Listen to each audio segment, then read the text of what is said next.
All right, welcome to a new episode of Real Estate versus Technology. Happy 2022. Welcome, Dan, as our co-host today. Glad to be here, guys. Amen to that. So welcome to all our viewers and listeners. Before we go ahead and let everyone know who our guest is for today, we want to encourage everyone to like today's episode, leave a comment below what you learned, and be sure to hit that notification bell if you're on YouTube. Today, we have someone who's coming in all the way from Brook Associate. He's going from Keller Williams. He's a licensed real estate agent specializing in VA and DM and always looking to get better. Actually, this individual also was a boxer. We might have to get into his past life in boxing. Today, we have the one and only...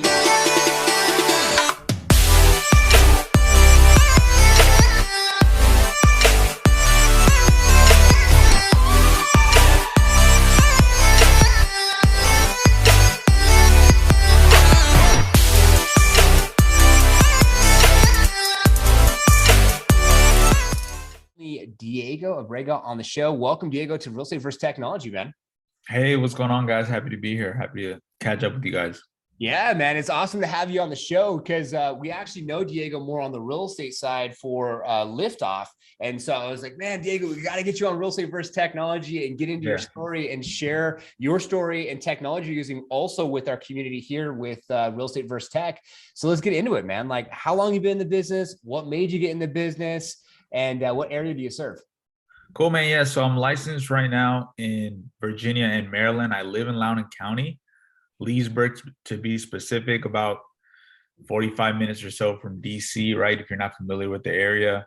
Yeah. Love it here. Born and raised in Northern Virginia. Something popped up on my screen there. And yeah, no, I love it here. Love it here. Serve here. And yeah, I love it. So that's awesome, man. That's awesome. So what got you into the business from, like, I know you were you going to be a professional boxer, and then from that you then started to transition and start to move into the real estate career, or what did that path look like? Yeah, no, so I was boxing for 7 years and really enjoyed it. Born here in Northern Virginia, raised in Northern Virginia, really love this area, very familiar with the area. I'm here now in Loudoun County. This is really where I consider myself raised. Went to middle school here, went to high school here, played sports here, have a bunch of friends and family here. Yeah.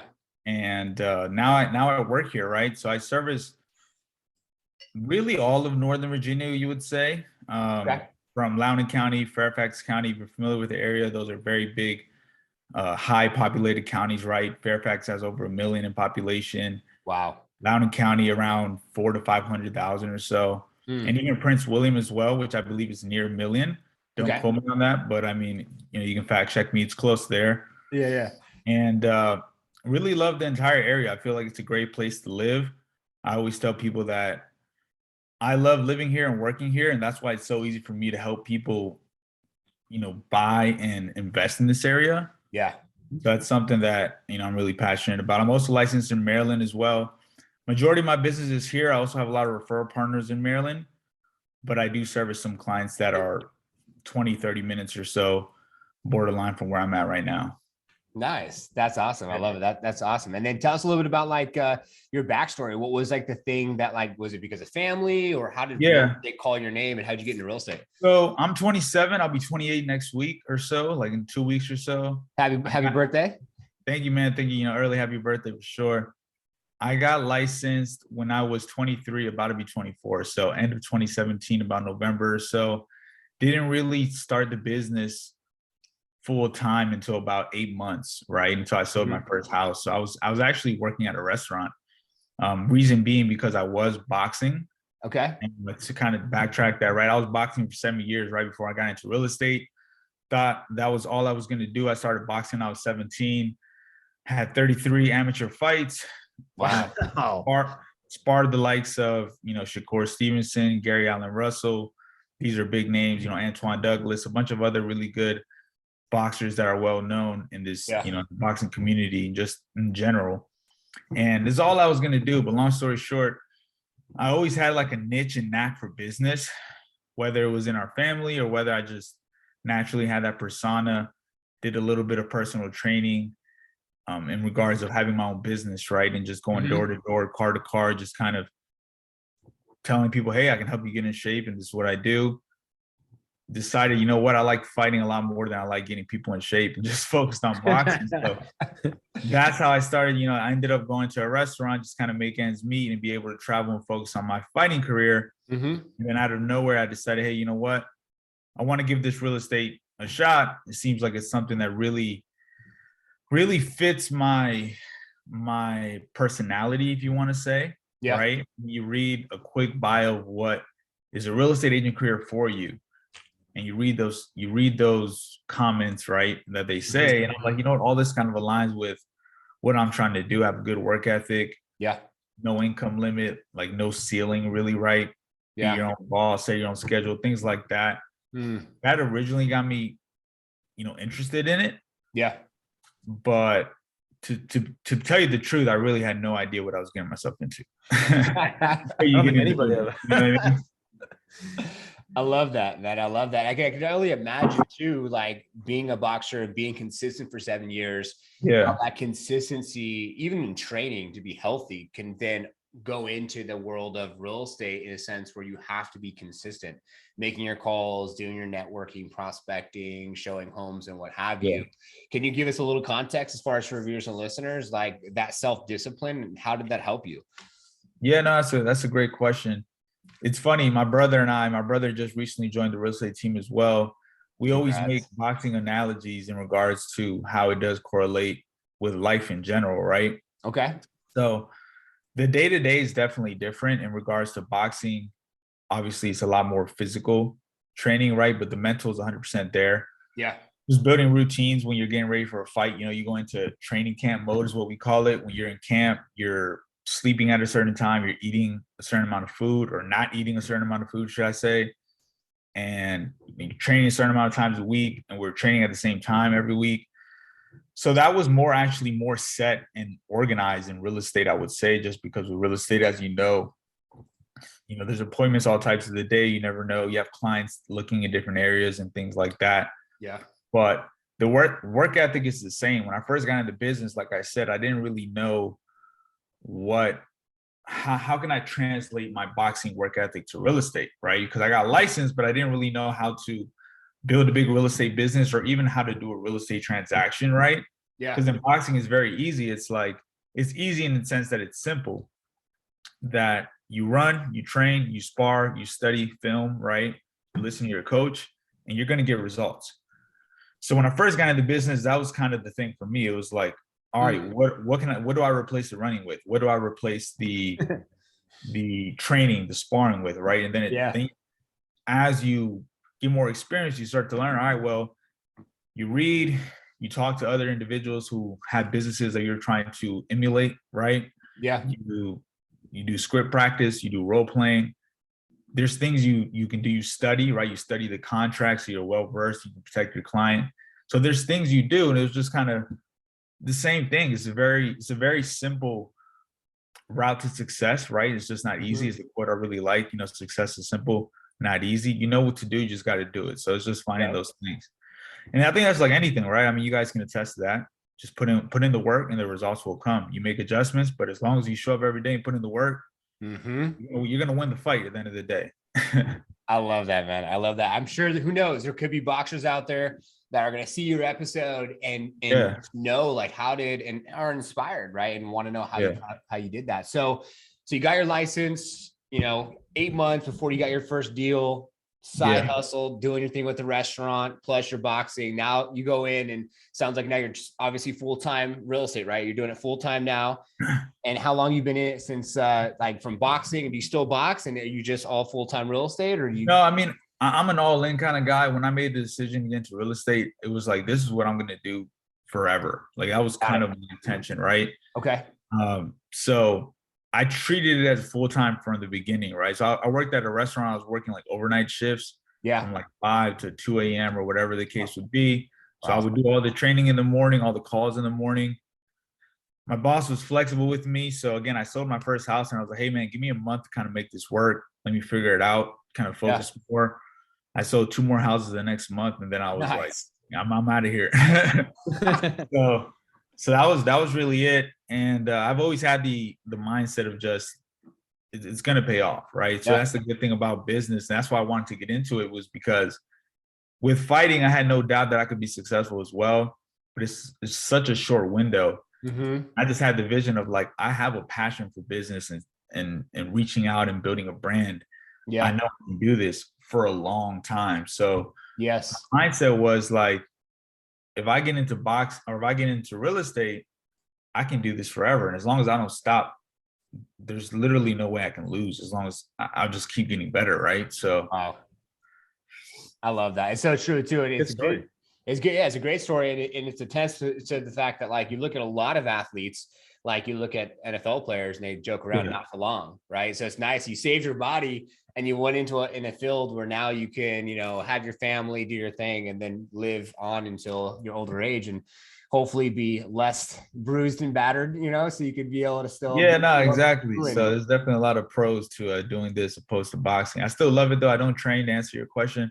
I mean, I don't fight. I still train. I keep my hands sharp. Okay. I'm mainly just lifting weights. Okay. Staying in shape about 5-6 times a week or something like that. I love that. I love that, man. I'm right there with you. I love it. So last two questions before we give it to Dan to the mix up round, and then we'll get into more about like technology you're using to grow your business, to inspire our community here. So now let's say you've been in the business for 8+ years. You're all in now. Last 12 months, what does that look like for your business as far as transaction volume? How many families did you help the past 12 years? Yeah, no, great question. So my business has grown a lot from the beginning. So my first year, and it has been 8 years, just to, you may have misheard me. I just had a mess up. But 2017, I got licensed. So 2018 from January. So the year 2018 was 6 transactions my first year. Got it. The second year was a little more consistent. It was about 10 or 11. I can't remember off the top of my head. And then 2020, when the pandemic hit, is when my business really took off. So wow. Right when COVID hit, I actually tore my Achilles. So like a week before, a week before the quarantine, I had I could tell my business was picking up just in general. It's getting more leads, more qualified, you know, clients, you can say. Okay.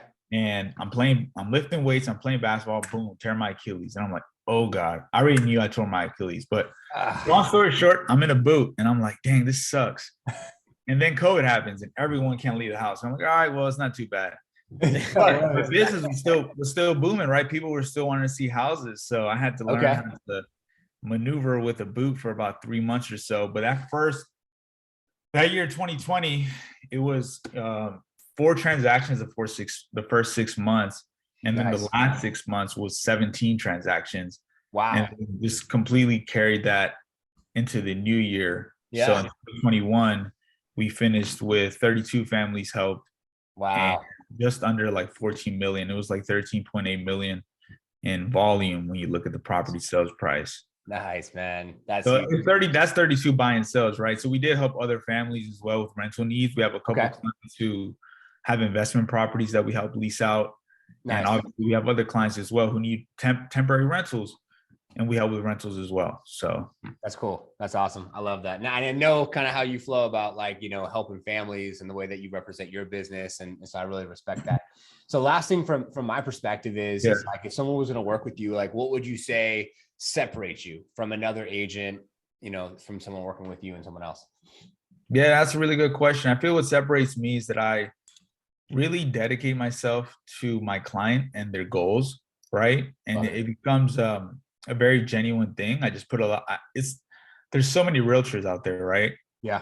So for someone to select me and choose me to help them with such a monumental task, whether it's buying their first home or second home, or selling a home that's been in their family for a long time, right?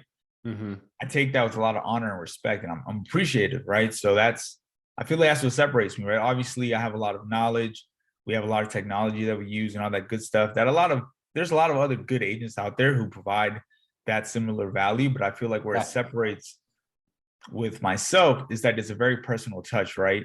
I have a big brand, but it's not like a smoke and mirrors. Like if you reach out to me, the number that I put out there, like I'm gonna pick up the phone and I'm gonna talk to you. And I'm gonna meet you at your house and pick up the phone on the weekend or pick up the phone past 9 o'clock if I can, right? Obviously, if I'm not near my phone, I can't. But I think that's one of the biggest things that a lot of my clients appreciate. And I feel that's how I was able to build a big business, because 95% or so of my business is referrals, right?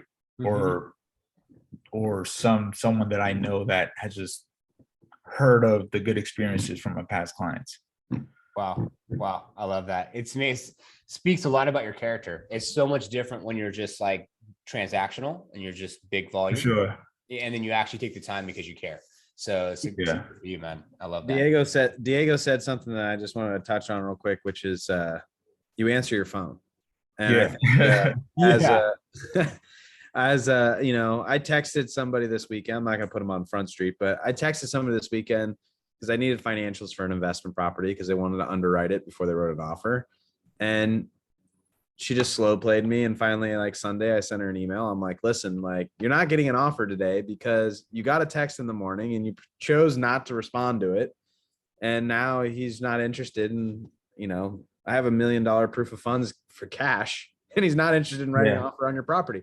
So I just wanted to like touch on that. Like there's a fine line between communicating and there's a fine line between being responsive and proactive. And I think you're going to do great in your career as you develop because you understand that early on, where I think a lot of people just think like, you know, you need me more than I need you, and I'll get back to you when I can. And I think that's the recipe for disaster.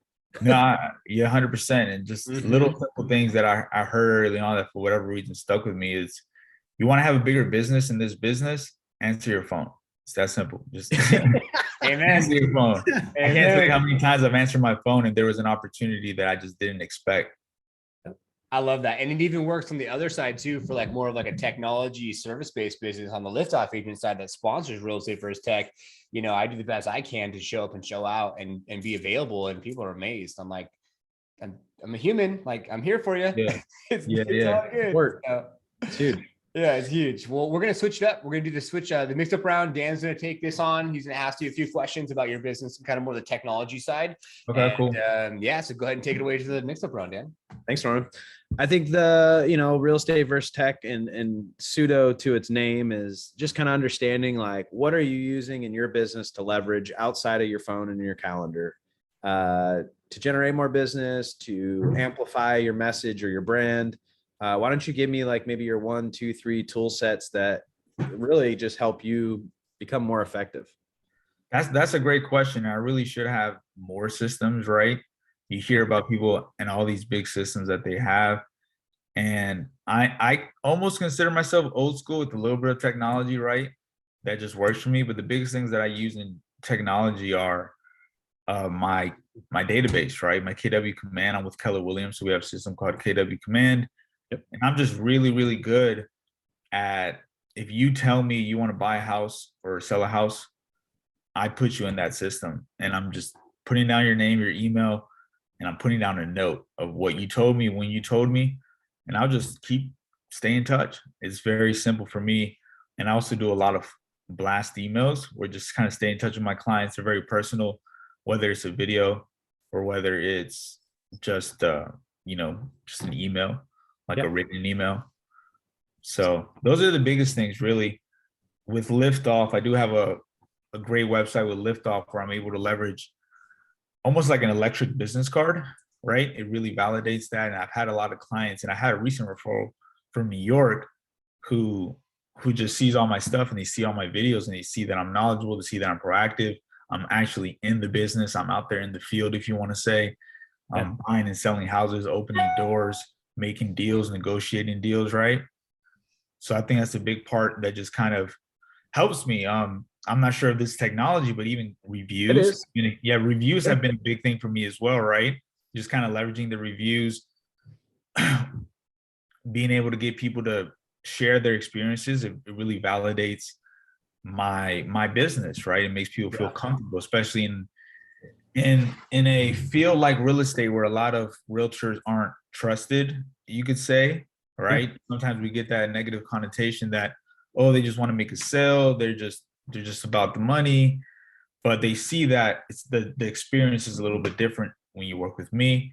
I feel that's something that's been able to make my job a lot easier, make my selling job a lot easier, right? I mean, I just let my my clients kind of speak for me. And then when I speak with my clients, it's really just about consulting what their goals are and how I can help them. And I'm not really trying to present anything or convince anybody of how many sales I do or any of that, right? It's just about, hey, I really want to help you out, and I'm really good at helping people do what you want to do. I've done it a lot of times, and like, let's get it done, right? So I think you brought up a good point, which is review capture. And I think one of my golden sayings that I learned early on is that your transaction's not done until the review has been, captured. And having those online and a lot of people, they put all their eggs in one basket. Is it Zillow? Is it realtor.com? Where do they leave reviews? They put them on their website. And I think that I try to tell everybody, it's like, I don't care if it's one place or like 30 places, but make sure you have a good system set up that when you close that transaction and they're leaving that closing table, like you're hitting them the next day with the email while they're happy, not like 2 weeks later while they're sitting at work and they're miserable. They're like, hey, now I got to spend 30 minutes to think about what I'm going to write about Diego. And I think timing, technology, being specific and intentional on where you're going with your business for review capture, and ultimately putting it online, because it takes a little bit of time, but I always email my reviews to support@liftoffagent.com. They put it on my website, and then I copy and paste it, put it on social. Then I have a process around that, and I don't close out my file unless that is done. That's like the last thing that has to be done. And if you're an agent out there listening to this, I can pick up my phone and talk to, like, I can literally call like 30 agents that have sold probably 30, 50, $100 million in real estate, but I search them online. There's like 3 reviews. Yeah, no, exactly. So it doesn't make sense. And there's definitely a select few agents who do have a good track record of reviews, right? And they're usually good agents because clients want to talk well about them and share their experiences for a reason. I'm sure there's a lot of good agents who don't have reviews, right? And they're missing out, like you said, because if people are willing to say good things about you, use it to your advantage. Yeah, exactly. Exactly. So, well, last quick question. I know we kind of been all over the place in this round, but what is one piece of technology that you see yourself going into 2022 and maybe trying for your real estate business? That's a great question. That's a great question. I haven't really pondered as far as technology goes. Now, one thing that I've been really contemplating about the best way to bring this in is like an admin or a TC, right? Do you use an in-person TC, a full-time assistant, and just kind of realizing where my business is? Right now, I personally don't mind it. Some people think I'm crazy. They're like, you do 14 million, you do how many transactions, and you do it all by yourself. So it's definitely bringing that in to kind of delegate some admin work for me. For me, though, I kind of like it. It not to digress, but it keeps me focused, right? From waking up, almost kind of like clocking into the office and I'm there. It's very easy for me to send these emails and do these things and make phone calls and do all that. Then not necessarily clock out, but just have a set time where I'm behind the computer. But that's probably the biggest thing this year. That's what my goal is, just to bring in some help that can almost use some of this technology for me. Yeah, leverage some of these things for me and delegate a little bit. I think you're going to be in a unique situation, and I follow suit to anybody that doing it yourself, realizing where the pinch points are, understanding like what documents and template emails you need for TC work. You're going to be in a much better place when you do hand that off to create the system and the job description and like, this is how I want it done, versus just outsourcing it immediately and letting somebody else kind of run that side of your business. Because I have a TC that I deal with, and there's always those things that you're like, hey, you forgot this, or you didn't do this. Now you can set up the system to really be tailored to your business. And I think if you're listening out there and it's time to get a TC or an assistant, sit down and take the time to map out what they're going to do versus them showing up on Monday and you're being like, okay, so like, this is what I do. And like, I'm not 100% sure on what I need you to do. Yeah, exactly. It's failure. It's recipe for failure.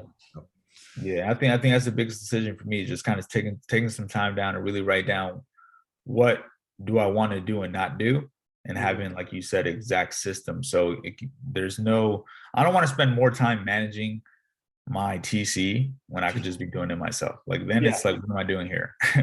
I'll show you my system sometime, Diego, for how I use Monday.com, SkySlope, and a few other things to kind of like pretty much just map out the entire transaction. And then I know exactly what my TC is doing at all times. One thing I'll touch on that's been pretty cool has been just since COVID, it's really crazy how the appointments have really changed. I almost do 0 in-person appointments. It's just, especially the first consultations, almost everything's over the phone or over Zoom, and it's almost become the new norm. And it's crazy how it's 2022 already. And it's just, I almost forgot, right? I'm like I said earlier, I got my brother on board, and I was just telling him how when I first got started, I mean, we're meeting in the office about 2 or 3 times before we go look at homes, making sure they're pre-approved, answering their questions. And I'm just like, you can do this with a phone call. You know what I mean? You can do way more. Like, I'm kind of glad that kind of has shifted over more, and more people are almost required to understand technology, at least at a very base level. Amen. It's less gas and more profit. Yeah, more time for us. Yeah, exactly. Cool. Well, back to Norm. That was a great mix up. Awesome. Thanks, Dan. And to unpack that was great, Diego. I like how you just said, keep it simple, just the basics, right? You have a CRM system, put your contact in there, throw in some notes, make a phone call, send out an email, be personable, happy birthday, holidays, whatever. Absolutely love that. And then scaling up to get the TC, I think that's a really good idea. Dan, harped upon it. And at Liftoff, we always talk about, what is your standard operating procedure?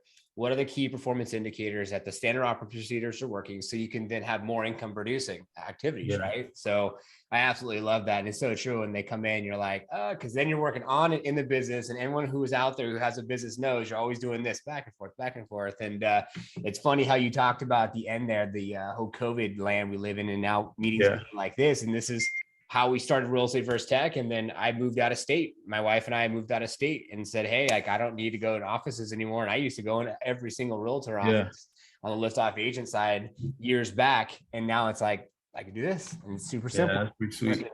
It's awesome. It just makes it, and then you get more time. Like my daughter's taking a nap right now, and it's just nice. You have that kind of contrast. You know what I'm saying? Definitely.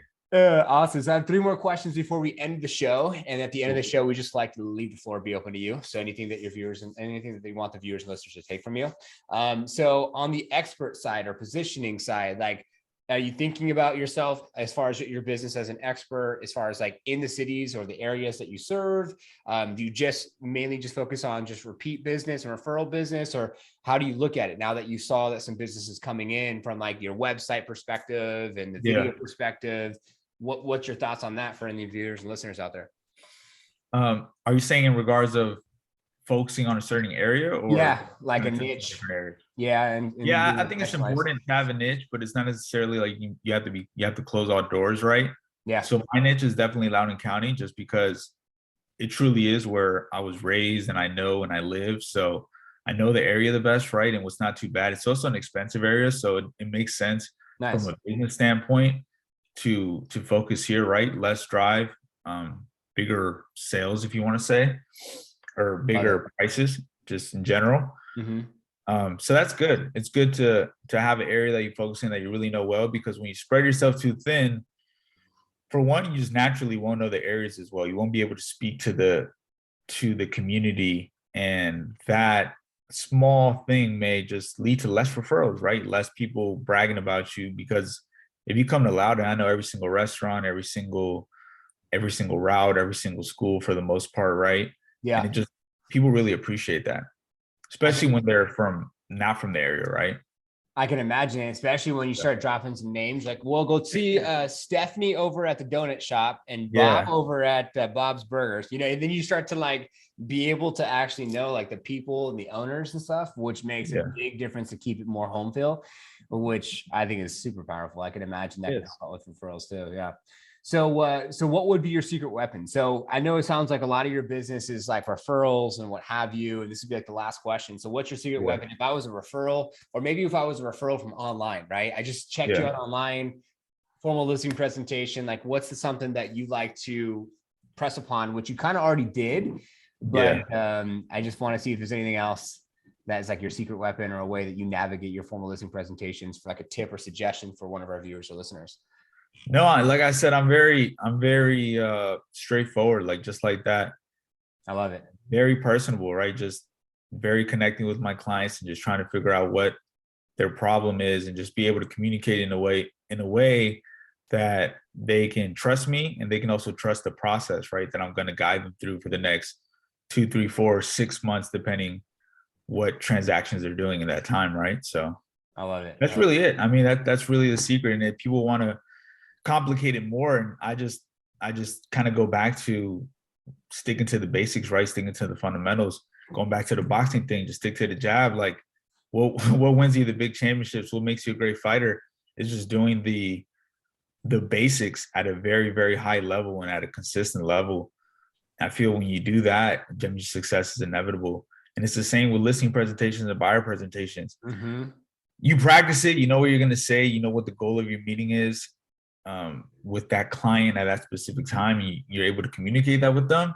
Yep. They feel it's very simple, right? They feel that they can trust you. They feel that you know where this ship is going, right? Like you're the captain of the ship. They feel confident in you getting them to that destination. And that's really what it is. At the end of the day, it's work on your communication skills, that's really it. Work on your communication skills. That's probably the biggest tip in real estate that you can get, is being able to communicate with different personalities, different clients, being able to understand people's wants and needs and speak to them in a way that makes them comfortable and makes them feel that they can trust you. I love that. I love it. Keep it simple and have some confidence, damn it. Yeah, exactly. You know what I'm saying? Make them feel like you're the one. I love it. Well, we're pretty much at the end of the episode. So I'm going to shoot up the camera. So it'll be on you, Diego. Someone's getting the business. They are inspired by you, or maybe they're a boxer wanting to do that. And they think, hey, what's a career path? They stumble upon your episode. What do you want that person to hear from you getting into real estate and following a similar path like you took on? Just to be persistent. If you really want to do it, put it down on paper, figure out what it is you really want, and just keep going at it. Keep learning from different people. It's a very simple process, right? The blueprint has been there. Yeah. You just got to show up every single day and adjust accordingly. I love it. I love it. That's awesome, man. Well, Diego, thank you so much for being on Real Estate vs. Technology. Really do appreciate it and appreciate your knowledge. And I know we talked about a while back getting you on, and then, New Year came up and you're like, I did it. Sure. I'm like, all right, let's go. So yeah, yes, sir. No, thank you guys for having me. I appreciate it. The opportunity to just kind of talk a little bit about my business and talk to you guys. Yeah, likewise. Dan, thanks so much for co-hosting. Got to introduce you and Diego, because I know you guys technically haven't met yet. No, it's been great, man. It's great to meet you. And I like your demeanor. You're soft spoken, yet you're very clear, and I see that this will take you into great lengths, and you'll be successful in this business. Yeah, no, thanks, man. I appreciate it. Hey, man, laser focus. You know what I'm saying? Silent but deadly. What you need. Yeah, slow yeah, exactly. Yeah, no, I'm just exactly. Just gotta do what I gotta do. Show up, and that's it. Keep making it happen. And to all of our viewers and listeners, we appreciate you watching today's episode. Be sure to like the episode, subscribe, hit the notification bell. And it is our intention for you to take some from our episodes to apply to your business, have more massive success. And we will see you on the next one. Thank you for watching Real Estate vs. Technology, this week's brand new episode, and making it to the end, you're a real one. If you haven't already done so, be sure to subscribe to our YouTube channel, hit the notification bell so you'll be notified for new episodes that come out every single week on Fridays at 3:30 Pacific Standard Time. Also, if you comment on this episode and you like the episode, you'll help this episode get out to more individuals. And if you want to join our Facebook group page, just click a link. It's a Facebook icon on our profile page here on our YouTube channel. Join our group page, network with individuals all across the world, and share what technology you're using to grow your business. The next link is to join our Real Estate vs. Technology brand new IG or Instagram page. If you go on any of our stories, you can see who's going to be on Real Estate vs. Technology before it actually goes live on our YouTube channel. And the last link would be if you want to be on an episode of Real Estate vs. Technology. You pick a date and a time. We'll deep dive into your story and technology you're using to share that with other individuals that view our episodes weekly,